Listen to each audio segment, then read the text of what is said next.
চাংখারপুলে 6 জনকে হত্যা মামলার রায় আজ। সর্বোচ্চ সাজা চায় রাষ্ট্রপক্ষ। আসামিদের বলির পাঠা বাড়ানো হচ্ছে, মন্তব্য আসামি পক্ষের।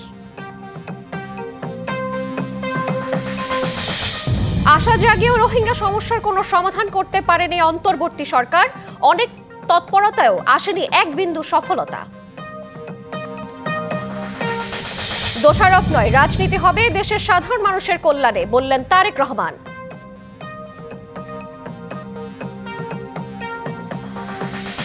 শাহজালাল বিশ্ববিদ্যালয়ে ছাত্র সংসদ নির্বাচন 4 সপ্তাহের জন্য স্থগিত, প্রতিবাদে উত্তাল ক্যাম্পাস।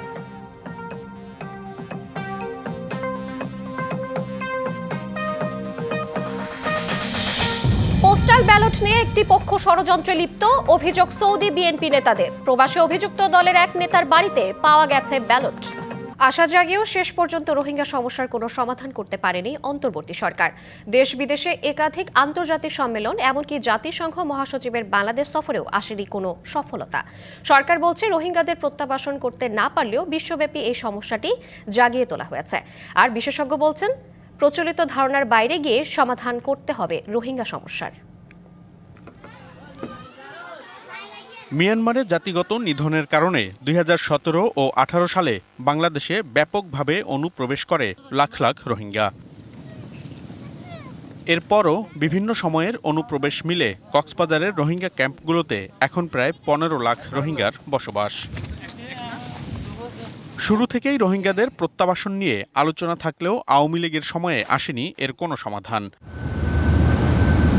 2024 সালে শেখ হাসিনা সরকারের পতনের পর দায়িত্ব নেয়া ডক্টর মোহাম্মদ ইউনূসের নেতৃত্বের অন্তর্বর্তী সরকার রোহিঙ্গা সমস্যা সমাধানের তোড়জোড় শুরু করে, যার দায়িত্ব গ্রহণের কয়েক মাসের মাথায় জাতিসংঘের মহাসচিব আন্তোনিও গুতেরেসকে রোহিঙ্গা ক্যাম্পে সফর করানো ছিল অন্যতম।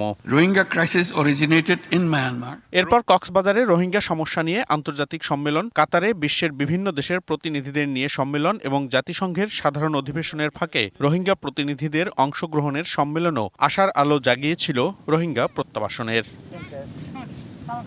কিন্তু বাস্তবতা হলো আসছে ফেব্রুয়ারির মাঝামাঝিতে শেষ হচ্ছে অন্তর্বর্তী সরকারের মেয়াদ। বারবার আশা জাগালেও শেষ পর্যন্ত রোহিঙ্গা সমস্যা সমাধানে দৃশ্যমান কোনো অগ্রগতি হয়নি এই সরকারের আমলেও। যদিও সরকার বলছে হারিয়ে যাওয়া রোহিঙ্গা ইস্যুটিকে বিশ্বের কাছে সমস্যা হিসেবে তুলে ধরতে পেরেছে অন্তর্বর্তী সরকার। ফলে কি পুরো ইন্টারন্যাশনালি রোহিঙ্গা যে একটা বড় ক্রাইসিস, এটা সবার কাছে এটা আবার ফিরে এসছে। সবাই বুঝেছে যে না, এই ক্রাইসিসটা আমাদের সলভ করতে হবে। প্লাস গ্লোবালি যত যত বড় পাওয়ার আছে তাদেরকে এই ক্রাইসিসে এঙ্গেজ করা, সেক্ষেত্রে চায়নার সাথে বা ইন্ডিয়ার সাথে বা আপনি ইয়ের সাথে কি যেন আসিয়ানের সাথে, মালয়েশিয়ার সাথে, ইউকের সাথে, সবার সাথে উনি এঙ্গেজ হয়েছেন। কাতারকে এঙ্গেজ করা হয়েছে, কাতার এগুলোর ক্ষেত্রে খুব ভালো রোল প্লে করে। তা আমি বলবো যে এই জিনিসগুলো এখন আপনি বলতে পারেন রোহিঙ্গারা তো ফিরে যায়নি, এটা সত্য, রোহিঙ্গা ফিরে যায়নি, বাট এই ক্রাইসিসের অনেকটা দূর এগিয়েছে। আমি বলবো যে এটাকে রিজলভ করার একটা অনেক গ্রাউন্ড আমরা made a lot of grounds.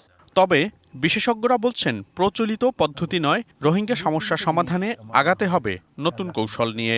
একটা ইকোনমিক ইনসেন্টিভস, যেটাকে একসময় হয়তো মার্শাল প্ল্যান বলা হতো ইত্যাদি, যেটা উইন উইন সিচুয়েশনে যাওয়া এবং রোহিঙ্গাদের নিয়ে রোহিঙ্গাদের যেই ক্যাপাসিটি বিল্ডিংয়ের কথা হচ্ছে সেই ক্যাপাসিটি বিল্ডিংটাকে কানেক্ট করা যায় কিনা, যেটাকে আমরা নামকরণ করছি রাখাইন রিকনস্ট্রাকশন প্ল্যান। সমাধান করতে হলে কিন্তু আমাকে ঘুরে ফিরে ওই মিয়ানমার তামাদো বা মিলিটারি এবং আরাকান আর্মি তাদের দরকার। আমি যতই অন্য দেশে যাই কেন, তৃতীয় চতুর্থ দেশ, এটা সম্ভব না। আর এটা মনে রাখতে হবে যে আশেপাশে যারা একেবারে ল্যান্ড বাউন্ডারি যেসব দেশ, তারাও কিন্তু খুব ইম্পর্ট্যান্ট। তবে রোহিঙ্গা ইস্যু নিয়ে অন্তর্বর্তী সরকারের নানা প্রচারণা এবং অগ্রগতি পরবর্তী সরকার এই সমস্যার সমাধানে কাজে লাগাতে পারবে বলে মনে করছেন সংশ্লিষ্টরা। Monirul Sohag, DBC news, Dhaka. Bangladesh Myanmar জলসীমায় 5টি দ্বীপে সক্রিয় রোহিঙ্গাদের 4টি সশস্ত্র গ্রুপ। এপার থেকে গিয়ে তারা যুদ্ধে জড়াচ্ছে আরাকান আর্মির সাথে। সাম্প্রতিক সময়ে সংঘর্ষ মাত্রাতিরিক্ত বাড়ায় আতঙ্কের দিন কাটছে টেকনাফের বাসিন্দাদের। সীমান্তে আরাকান আর্মির পুঁতে রাখা স্থলমাইনের কারণে প্রায় বন্ধ নাফ নদীর ওপর নির্ভরশীলদের জীবিকা। রোহিঙ্গা বিচ্ছিন্নতাবাদী সংগঠনগুলোকে সীমান্ত থেকে সরিয়ে দেওয়ার দাবি স্থানীয়দের। কয়েক বছর ধরে চলা গৃহযুদ্ধে নাকাল মিয়ানমার। বাংলাদেশ লাগোয়া রাখাইনের সংঘর্ষ নিত্যদিনের ঘটনা। টেকনাফ সীমান্ত এলাকায় রোহিঙ্গাদের কয়েকটি গোষ্ঠীর সাথে আরাকান আর্মির সংঘর্ষের মাত্রা বেড়েই চলেছে। সম্প্রতি মিয়ানমার থেকে আসা গুলিতে আহত হয় টেকনাফের 12 বছরের শিশু আহনাফ। পরদিন মাইন বিস্ফোরণে পা হারান এক জেলে। এতে আতঙ্কে কাটছে টেকনাফবাসীর দিন। বিশেষ করে কুশের দ্বীপ, বিলেশের দ্বীপ, হাউসের দ্বীপ, ওই দ্বীপের মধ্যে যারা রোহিঙ্গা সশস্ত্র গোষ্ঠী আরাকান আর্মির সাথে গোলাগুলি করতেছে। এই জেলারা যদি নদীতে যদি যেতে না পারে তাহলে তাদের ফ্যামিলি, সন্তান, বউ এ সবাইকে অনেক কষ্টের বিনিময়ে দিন কাটাতে হবে। বাংলাদেশ মিয়ানমার জলসীমায় দ্বীপে অবস্থান করে রোহিঙ্গা সশস্ত্র সংগঠন নবী হোসেন গ্রুপ, আরএসও, এআরএ ও ইসলামী মাহাজ। সীমান্ত পাড়ি দিয়ে ওপারে গিয়ে তারা সংঘর্ষে জড়ায় আরাকান আর্মির সাথে। এরপর আবার চলে আসে দ্বীপে। ফজেট আছে না নাফ নদীর পাশে, ওই ফজেটের পাশে নাকি মাইন ফুটো রাখছে। বাংলাদেশের সরকারের অনুরোধ করি আমরা যে বর্মাইয়া রোহিঙ্গা যার নাকি আমাদের বেরিবানের অভাসের জন্য নাকি বসবাস করি না পারে। রোহিঙ্গা সশস্ত্র গ্রুপগুলো যাতায়াত বন্ধ করতেই নদীর পার ও দ্বীপে স্থল মাইন বসিয়েছে আরাকান আর্মি। এ কারণে নাফ নদীতে মাছ ধরে জীবিকা নির্বাহ বন্ধ হয়ে গেছে বহু জেলের। এই তারা গুলি করে আহারা দরিয়া যায় নেওয়ারির আর বউ হয় এখন ওই সাথে এসে মরে যার গই 2 মাস ধরে তারা গুলাগুলি শুরু করছে দি। তো এই তারা বারবার হিন্দু গুলিয়ে পাইয়া দিলে ওই তারা দাম মারার থাকে। দ্বীপগুলো থেকে রোহিঙ্গা বিচ্ছিন্নতাবাদীদের উচ্ছেদের দাবি জনপ্রতিনিধিদের। কেউরা বাগানের মধ্যে ছোট ছোট ওরা কিছু বাসাও স্থাপন করছে। তাদের যে স্থানীয় মানুষ গুলিবিদ্ধ হয়েছে আরো হওয়ার সম্ভাবনা রয়েছে। তো এখন তাদেরকে যদি ওখান থেকে যদি দ্রুত সরিয়ে নেওয়া হয়। আরেক দেশের সংঘাতের প্রভাবে কেন ভুগবে এপারের মানুষ, এ প্রশ্ন টেকনাফবাসীর। এ বিষয়ে সরকারি হস্তক্ষেপ চান তারা। DBC news desk. রাজনীতি হতে হবে দেশের সাধারণ মানুষের কল্যাণে। সোমবার যশোরে শিশু আফিয়ার পরিবারের কাছে ঘর হস্তান্তর অনুষ্ঠানে ভার্চুয়ালি যুক্ত হয়ে এসব কথা বলেন বিএনপি চেয়ারম্যান তারেক রহমান। তিনি আরও বলেন, দেশের রাজনীতিতে দীর্ঘদিন ধরে মঞ্চে দাঁড়িয়ে এক দল আরেক দলের সমালোচনা ও দোষারোপ করে আসছে। এই ধারাবাহিকতায় পরিবর্তন প্রয়োজন। বিএনপি সেই পরিবর্তনের সূচনা করেছে উল্লেখ করে তারেক রহমান বলেন, রাজনীতির কেন্দ্রবিন্দুতে থাকতে হবে মানুষের জীবন মান উন্নয়ন।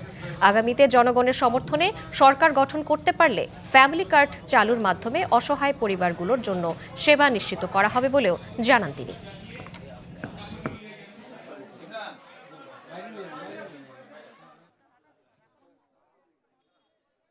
স্বল্প মূল্যে, ন্যায্য মূল্যে কৃষি উৎপাদিত পণ্যগুলো তারা পাবে এবং সেই জন্যই কিন্তু কৃষকের পাশে এসে দাঁড়ানোর জন্য, কৃষককে সহযোগিতা করার জন্য কৃষি কার্ডের মতন একটি প্রকল্প হাতে নিয়েছে যে আমরা দেশের মানুষের সমর্থন নিয়ে সরকার গঠনে সক্ষম হলে কৃষকদের পাশে দাঁড়াবো।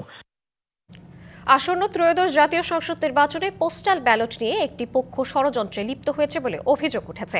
এরই মধ্যে সৌদি আরবেও একটি দলের নেতার বাড়িতে পোস্টাল ব্যালট পাওয়ার তথ্য মিলেছে। এজন্য দ্রুত ব্যবস্থা গ্রহণ করতে নির্বাচন কমিশনের প্রতি আহ্বান জানিয়েছেন সৌদি বিএনপির বিভিন্ন পর্যায়ের নেতারা। প্রবাসী কোনো একটি দলের নেতার বাসায় এভাবেই পোস্টাল ব্যালট প্যাকিং এর ভিডিও এখন ভাইরাল, যা নিয়ে এরই মধ্যে ব্যাপক আলোচনা সমালোচনার তৈরি হয়েছে। যদিও নির্বাচন কমিশনের পক্ষ থেকে এই অভিযোগ অস্বীকার করে বলা হয়েছে ভিডিওটি ভুয়া, তারপরও প্রবাসী রাজনৈতিক নেতাকর্মীরা এতে আশ্বস্ত হতে পারছেন না। এরই মধ্যে সৌদি আরবে বিএনপির পক্ষ থেকে সংবাদ সম্মেলনে এই ঘটনার পেছনে একটি দলের কারসাজির অভিযোগ তোলা হয়েছে। এই যে প্রবাসী কল্যাণ মন্ত্রণালয়, সেই মন্ত্রণালয়ে আমরা প্রবাসী থেকে একজন প্রতিনিধি দেখতে চাই। জনগণ তাদের সঠিক জায়গায় তারা সঠিকভাবে ভোট প্রয়োগ করতে পারে, বিএনপি বিপুল ভোটে জয়লাভ করবে। বক্তারা বলেন, স্বাধীনতা বিরোধী চক্র বিভিন্নভাবে নির্বাচন বানচাল করার পায়তারা চালাচ্ছে। বিএনপি সবসময় দেখেছে বিএনপি কিন্তু বাংলাদেশের সর্বপ্রথম সংস্কারের পক্ষে ছিল। এ ব্যাপারে সরকার ও নির্বাচন কমিশনকে আরো বিশেষ সতর্কতা অবলম্বন করার আহ্বান জানিয়েছেন তারা। বাংলাদেশ জাতীয়তাবাদী দল একটা বৃহত্তর দল। আমি মনে করি বাংলাদেশ প্রায় 80% ভোট নিয়ে বাংলাদেশ জাতীয়তাবাদী দল সংসদে যাবে। সৌদি আরবে বিএনপি নির্বাচন পরিচালনা কমিটির আহ্বায়ক মীর মনিরুজ্জামান তপনের সভাপতিত্বে অনুষ্ঠান সঞ্চালনা করেন প্রকৌশলী নুরুল আমিন ও এম জহির আহমেদ। এতে প্রধান অতিথি হিসেবে উপস্থিত ছিলেন সৌদি আরব পশ্চিমাঞ্চল বিএনপি সিনিয়র যুগ্ম আহ্বায়ক আব্দুল মান্নান। জনগণ তাদের সঠিক অন্যান্যদের মধ্যে আরো উপস্থিত ছিলেন মঈন চৌধুরী, টিপু সুলতান, শেখ মুস্তাক আহমেদ, শফিক আহমেদ, আলাউদ্দিন সিটিজি, শাখাওয়াত হোসেন ও জাকির হোসেন, সেলিম মোল্লা সহ অন্যরা। দেশে গিয়ে আপনাদের পরিবারকে। DBC news desk. শাহজালাল বিজ্ঞান ও প্রযুক্তি বিশ্ববিদ্যালয়ে ছাত্র সংসদ শাকসু নির্বাচন 4 সপ্তাহের জন্য স্থগিত করেছে হাইকোর্ট। প্রতিবাদে বিক্ষোভে নেমেছেন শিক্ষার্থীরা। শাকসু নির্বাচন বন্ধের খবরে সোমবার দুপুর 12টা থেকে বিক্ষোভ শুরু করে শিক্ষার্থীদের একটি অংশ। এক পর্যায়ে তারা প্রশাসন ভবনে তালা ঝুলিয়ে দেয়। এতে ভেতরে অবরুদ্ধ হয়ে পড়ে ভিসি, প্রভিসি ও রেজিস্ট্রার সহ আরও অনেকে। প্রায় 12 ঘন্টা পর রাতে ক্যাম্পাস ত্যাগ না করা সহ কয়েকটি শর্তে তালা খুলে দিলে বেরিয়ে আসেন ভিসি ও শিক্ষকরা। শিক্ষার্থীরা বলছে শেষ মুহূর্তে নির্বাচন স্থগিত বেআইনি। মঙ্গলবারও কর্মসূচি পালন করবে তারা। এর আগে দুপুরে 4 সপ্তাহের জন্য শাকসু নির্বাচন স্থগিত করে হাইকোর্ট। তবে এই আদেশ স্থগিত চেয়ে আপিল বিভাগের চেম্বার আদালতে আবেদন করেছে বিশ্ববিদ্যালয় প্রশাসন। 28 বছর পর আজ শাকসু নির্বাচনের কথা ছিল। প্রতিষ্ঠার 138 বছরের মধ্যে 2025 সালের সর্বোচ্চ আয় করেছে চট্টগ্রাম বন্দর। রাজস্ব আয় ও উদ্ধৃত উল্লেখযোগ্য সাফল্য অর্জন করেছে দেশের প্রধান সমুদ্র বন্দর। সব খরচ বাদ দিয়ে 3000 কোটি টাকা থাকার পাশাপাশি ভ্যাট ও কর বহির্ভূত আয় হিসেবে সরকারের কোষাগারে 1804 কোটি 47 লাখ টাকা জমা দিয়েছে বন্দর, যা গত বছরের তুলনায় সর্বোচ্চ।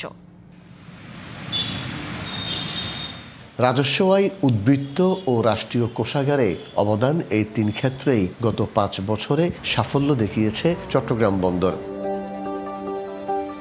গত 5 বছরে গড়ে 13.08% রাজস্ব আয় করেছে, আর গড়ে 18.42% রাজস্ব উদ্বৃত্ত প্রবৃদ্ধি অর্জন করেছে দেশের প্রধান সমুদ্র বন্দরটি। 2021 থেকে 2025 সাল পর্যন্ত রাজস্ব ব্যয়ের গড় প্রবৃদ্ধি 7.59% মধ্যে সীমিত রাখতে সক্ষম হয় বন্দর। এ সময় ভ্যাট, ট্যাপ ও কর বহির্ভূত আয় বাবদ সরকারের কোষাগারে 7,580 কোটি টাকা জমা দিয়েছে সংস্থাটি। বিভিন্ন ধরনের ব্যবস্থা নেয় আমদানি রপ্তানি কার্যক্রমে গতি আসায় এই সাফল্য জানান বন্দরের কর্মকর্তারা।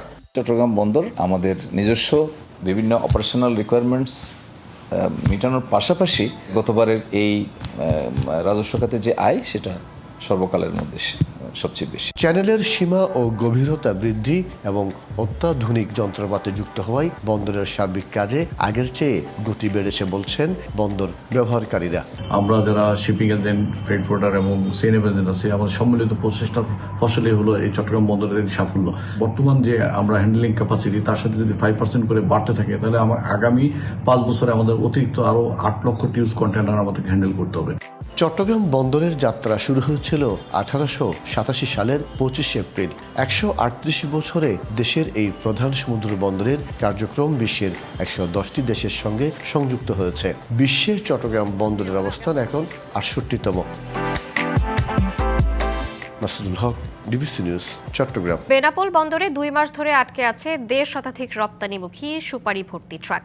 এই সুপারির বাজার মূল্য 100 কোটি টাকা। এমন অবস্থায় রপ্তানিকারকদের প্রতিদিন ট্রাক প্রতি 2000 টাকা হিসেবে প্রায় 3 লাখ টাকা অর্থদণ্ড বা ভাড়া গুনতে হচ্ছে। ব্যবসায়ীদের অভিযোগ, ভারতের পেট্রোপোল বন্দরে পণ্যের মান নির্ণয় ও অন্যান্য জটিলতায় রপ্তানি বাণিজ্য ব্যাহত হচ্ছে। বিশ্বে সুপারি উৎপাদনে বাংলাদেশের অবস্থান দ্বিতীয় এবং গুণগত মানের কারণে ভারতে এর ব্যাপক চাহিদা রয়েছে। পরিসংখ্যান অনুযায়ী বছরে প্রায় 700 কোটি টাকা সুপারি ভারতে রপ্তানি হয়। 2024-25 অর্থ বছরে ভারতে সুপারি আমদানিতে বাংলাদেশের অংশীদারিত্ব বেড়ে হয়েছে 37%, যা আগের অর্থ বছরের তুলনায় প্রায় 4 গুণ। এমন রমরমা বাণিজ্যের মধ্যেই 1/2 শতাধিক সুপারি ট্রাক প্রায় 3 মাস ধরে বেনাপোল বন্দরে আটকে আছে। এতে পণ্য জোটের পাশাপাশি নানা সমস্যায় ট্রাক চালকরাও। এর চেয়ে বাইরে থাকলে অনেকটা ভালো চলতে পারতাম, প্লাস আমরা ট্রিপ খাটলে মালিকও বাঁচত, প্লাস আমরাও বাঁচতে পারতাম। কাগজপাতির সমস্যা না কি আসলে এটা তো আমরা ভালো জানি না, কিন্তু এভাবে যে পড়ে থাকে মাসকে মাস সুপারির গাড়ি, এটা অনেকদিন যাবত হয়ে আসছে। ব্যবসায়ীরা জানান, গত বছর শেখ হাসিনা সরকার ক্ষমতাচ্যুত হলে ভারত সরকার রপ্তানি বাণিজ্যে একের পর এক নিষেধাজ্ঞা ও নানা শর্ত আরোপ করে। পরিস্থিতির ব্যাখ্যা করেন বেনাপোল স্থলবন্দর কর্তৃপক্ষ। বর্তমানে সুপারির কিছু গাড়ি রপ্তানির উদ্দেশ্যে থাকা আটকে রয়েছে। প্রায় 40টি গাড়ি রয়েছে 30 দিনের ঊর্ধ্বে। কাগজপত্র বিভিন্ন সমস্যা অথবা পরীক্ষায়নের কারণে সুপারির গাড়িগুলো আটকে থাকতে পারে আমাদের ধারণা। তবে রপ্তানিকারকেরা বলছেন দ্রুত সরকারি হস্তক্ষেপ ছাড়া এই সংকট কাটানো সম্ভব নয়। আমাদের এক্সপোর্টারের ক্ষতি হচ্ছে। টেস্ট রিপোর্ট হয়ে আসতে একটু সময় লাগে। টেস্ট রিপোর্ট হয়ে আসার পরে ওই মাল ইন্ডিয়া থেকে যখন আবার উঠে যায় গেলে ওরা আবার নতুন করে আমাদের সুপারি গাড়ি আবার নেয়। DBC news desk. নীলফামারীতে তিস্তা সেচ প্রকল্পের বাঁধ ভেঙে প্লাবিত বিস্তীর্ণ এলাকা। এতে তলিয়ে গেছে সদরের সিন্দই এলাকার প্রায় 500 বিঘা জমির আলু ও সরিষা ফসল। ক্ষতিগ্রস্তদের অভিযোগ, পানি উন্নয়ন বোর্ডের সাথে বারবার যোগাযোগ করেও মেলেনি সাড়া। হঠাৎ করেই সেচ ক্যানেলের অতিরিক্ত পানি ছেড়ে দেয় পানি উন্নয়ন বোর্ড। প্রবল চাপে সিন্দই এলাকার বাঁধের প্রায় 30 মিটার অংশ ভেঙে হু হু করে পানি ঢুকতে শুরু করে লোকালয় ও ফসলি জমিতে। মুহূর্তেই তলিয়ে যায় কৃষকের ফসলি জমি। বিঘার পর বিঘা জমির সরিষা, পরিপক্ক আলু এখন পানির নিচে। স্থানীয়দের অভিযোগ, বাঁধে ফাটল ধরে ধসে পড়ার লক্ষণ দেখা দিলে বিষয়টি তাৎক্ষণিক পানি উন্নয়ন বোর্ডকে জানানো হয়, কিন্তু কোনো কার্যকর পদক্ষেপ নেয়নি কর্তৃপক্ষ। পরে বাঁধ ভেঙে গেলে তারা নিজ উদ্যোগে মেরামতের চেষ্টা করলেও পানির তীব্রতায় তা সম্ভব হয়নি। ফোন দিলাম পানি উন্নয়ন বোর্ডের কর্মকর্তাকে যে ভাই আপনারা আসেন, এখানে একটু গর্ত হয়েছে, কিন্তু ওনারা আসলো না। আসতে আসতে প্রায় 1 ঘন্টা। অনেক চেষ্টা করছি বন্ধ করার জন্য, কিন্তু বন্ধ করতে পারিনি। তারপরে ভাঙার পরে পানি উন্নয়ন বোর্ডের লোকজন আইছে। ক্ষতিগ্রস্তরা বলছেন পানি উন্নয়ন বোর্ডের অব্যবস্থাপনাতেই এমন বিপর্যয়। ব্যাপক ক্ষয়ক্ষতিতে দিশেহারা সদর উপজেলার কয়েকশো কৃষক। 80 টাকা করে বীজ কিনছি, সেই ধ্বংস আমার করে দিলে। গরিব মানুষের খেত আবাদ করি আবাদ আমার জমির পরে 1 মাথা মাটি হয়েছে, আমার 5 পর মাটি, এটা কিনা আলু গাড়া আছে। অসময়ে ক্যানেলের পানি বেশি থাকার কথা স্বীকার করে পানি উন্নয়ন বোর্ড বলছে দ্রুত জিও ব্যাগ দিয়ে পানির প্রবাহ বন্ধের পদক্ষেপ নেওয়া হচ্ছে। আমরা অলরেডি 1500 জিও ব্যাগ আনতেছি এবং আমরা বালু ভর্তি করে, প্রথমে যেহেতু এটা অলরেডি নিচ থেকে এটা আসলে ব্রিজ হয়ে গেছে, আমরা এটা ফিল আপ করে দ্রুত এটা বন্ধ করব, যাতে পানি চলাচলটা বন্ধ করা হয়। বাঁধ মেরামতে প্রশাসনের দ্রুত কার্যকর পদক্ষেপ দেখতে চান নীলফামারী ক্ষতিগ্রস্ত কৃষক। ওয়ালি মাহমুদ সুমন, ডিবিসি নিউজ, নীলফামারী। পানি সংকট, বেড়েছে কৃষি উপকরণের দাম। তারপরও উপায় নেই বলে নেত্রকোনায় হাওড়াঞ্চলে বোরো ধানের আবাদে নেমেছেন কৃষক। লোকসানের শঙ্কা আছে কৃষকের, তবুও কৃষি বিভাগ বলছে আবাদ ছাড়িয়ে যাবে মৌসুমের লক্ষ্যমাত্রা। থই থই পানিতে ডুবে থাকা হাওর শুকিয়ে যায় শীত মৌসুমে, তখন শুরু হয় বোরো ধানের আবাদ। ভোরে ঘন কুয়াশা উপেক্ষা করে মাঠে নামেন কৃষক। সন্ধ্যা পর্যন্ত চলে জমিতে চারা রোপণের কাজ। জমির ওপরিভাগে নেই পানি, তাই মাটির নিচের পানি কৃষকের ভরসা। এতে যোগ হচ্ছে বাড়তি খরচ। এছাড়াও কৃষি উপকরণের দাম বেড়েছে। খেত করানো লাগতে মানে যেমন মেশিন দিয়ে, হ্যাঁ, আর মেশিনে যে করবো খরচা তো বেশি, তেলের দাম বেশি, এইভাবে আর কি কষ্ট মষ্ট করে কম ব্যস্ত করানো লাগবে না। লেখার সময় লেখা 700 টাকা রোজ কামলা, 120 লিটার তেল ডিজেল আমরা মেশিনে পানি দিই, খেতে পানি দিই। এত সব সংকটের মধ্যেও লক্ষ্যমাত্রার চেয়েও বেশি জমিতে বোরোর আবাদ হবে আশা জেলা কৃষি বিভাগের। এখানে আমাদের প্রায় 41,000 হেক্টর জমি আমার হাওরের আওতাভুক্ত। এর মধ্যে আমাদের প্রায় 92% আমাদের কিন্তু অলরেডি আমাদের আবাদ কমপ্লিট হয়েছে। আমাদের এবছর লক্ষ্যমাত্রা 1,85,540 হেক্টর জমি। আশা করছি যে আমাদের সম্পূর্ণ অর্জিত হবে। এবছর নেত্রকোনায় 1,85,500 হেক্টর জমিতে বোরো আবাদের লক্ষ্যমাত্রা নির্ধারণ করা হয়েছে। এর মধ্যে শুধু হাওরেই 44,000 হেক্টর জমিতে আবাদ হবে। DBC news desk. 19 দিনের শিশুর কোলে চিরকুট রেখে লাপাত্তা এক নারী। পাবনার ঈশ্বরদী হাসপাতালে ঘটেছে এই ঘটনা। হাসপাতালে আসা এক গৃহবধূর কোলে দিয়ে ওই নারীর পালিয়ে যাওয়ার দৃশ্য ধরা পড়ে সিসিটিভি ক্যামেরায়। তবে শিশুটির সাথে পালিয়ে যাওয়া নারীর সম্পর্ক কি তা এখনো জানা যায়নি। কন্যা শিশুটিকে নিয়ে এখন বিপাকে হাসপাতাল কর্তৃপক্ষ। এইভাবে একটা বাচ্চাকে ফেলে রেখে যায়, খুব কষ্ট লাগতেছে।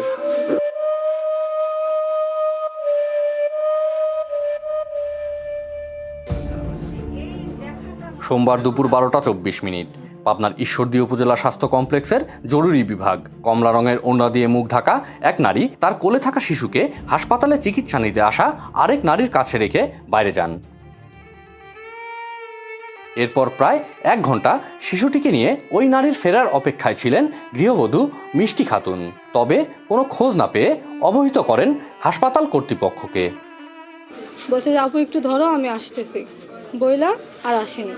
1 ঘন্টা হয়ে যাচ্ছে, এখন আর আসেনি। অনেক খোঁজাখুঁজি করছি কিন্তু পাইনি আমি। বাচ্চাটির কাপড়ের ভেতর একটি চিরকুট পায় কর্তৃপক্ষ। সেখানে একটি মোবাইল নাম্বার দিয়ে লেখা ছিল, আপনি বাচ্চার হেফাজত করবেন। বাচ্চার জন্ম তারিখ 1 জানুয়ারি। শিশুটিকে নিয়ে বিপাকে হাসপাতাল কর্তৃপক্ষ ও গৃহবধূ মিষ্টি খাতুন। স্থানীয় সমাজসেবা অধিদপ্তর ও পুলিশকে জানানো হয়েছে বিষয়টি। এই ইউনো থেকে জানালাম উপজেলার দায়িত্বরত কর্মকর্তা হিসেবে। আর সমাজসেবা অফিসের সাথে আমি যোগাযোগ করব, বাচ্চার মানে খাবারের বা পুষ্টির ব্যাপারে কী করা যায়। বাচ্চাটাকে আসলে হেফাজত করতে হবে, তারপরে পরবর্তীতে ওনারা যে ব্যবস্থা করেন আর কি। এমন ঘটনায় তৈরি হয়েছে চাঞ্চল্য। শিশুর সাথে পালিয়ে যাওয়া নারীর সম্পর্ক কি তা খুঁজে বের করার দাবি স্থানীয়দের। যে গার্জিয়ান থেকে এটা তো মানসিক কাতারে পড়ে মা কিনা সেটা তো আসলে সে গার্জিয়ান কিনা। আমরা চাই যে এই ঘটনার সুষ্ঠু তদন্ত হোক এবং এই ঘটনাটা অবশ্যই একটা অমানবিক ঘটনা। এমন ঘটনার জন্য আর কখনো কোনো বাচ্চার সঙ্গে জানো না। ওই নারীকে খুঁজে বের করতে কাজ চলছে জানিয়েছে police. Partha Hasan, DBC news, Pabna. সংবাদ এই ছিল এখনকার মতো। ডিবিসি নিউজের সংবাদগুলো পড়তে ভিজিট করুন dbcnews.tv আর ভিজিট করুন ডিবিসি নিউজের ফেসবুক পেজ এবং ইউটিউব চ্যানেল। ডিবিসির সঙ্গেই থাকুন।